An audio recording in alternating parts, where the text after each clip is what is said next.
Today's cancer myth buster is that success rates are critical for determining efficacy. So what I mean by that is this.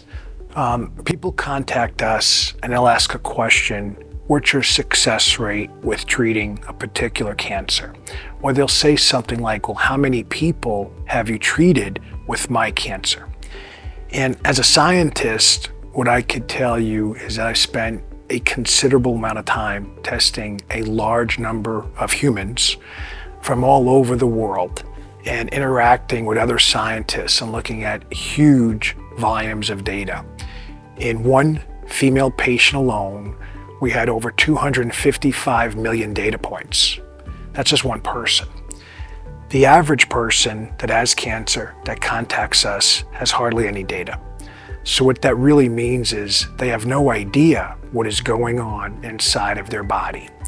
And yet, despite not knowing what's going on, they want to know what we can do to fix that when they don't even know what's happening.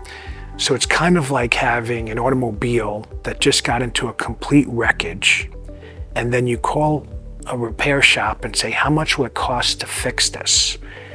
And the person answering the phone says, well, I need to see it. And you go, nope, you can't see it. And you go, well, I have to know what kind of damage is there. And they go, no, I just want to estimate anyway. So it doesn't seem logical. And unfortunately, that's how most people proceed because they're just simply not aware of all the valuable information that is out there. And if you actually take the time to do things like somatic mutation testing, so that's the genetic mutations in the cancer cells in your body or in the tumor tissue. And if you also do germline genetic testing, so those are the genetic mutations you were born with.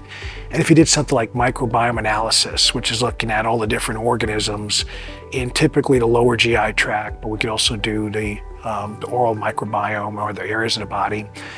But just the microbiome and the genetics in one person, it creates a number of unique reactions that makes that individual so unique. They're not the only person like them alive in the world today. They're the only person like themselves in all of history of planet Earth.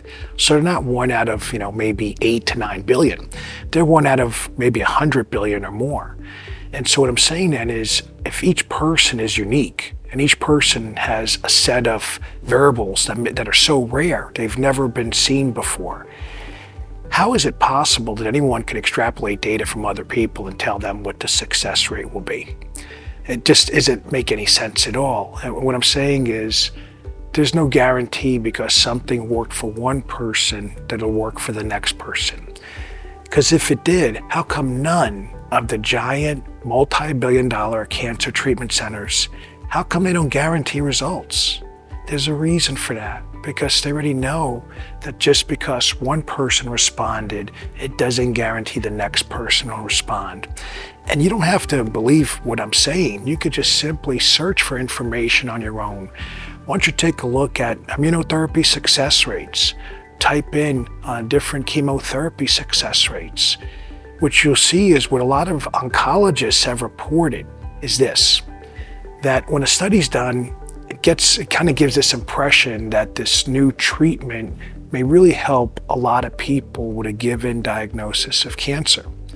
But then once that medication, let's say, gets approved and makes its way into the field, now the FDA has said, hey, you can use this for a given cancer. As oncologists are using it, what they find is the success rates they experience are nowhere near what was published in the actual clinical trials or the clinical findings.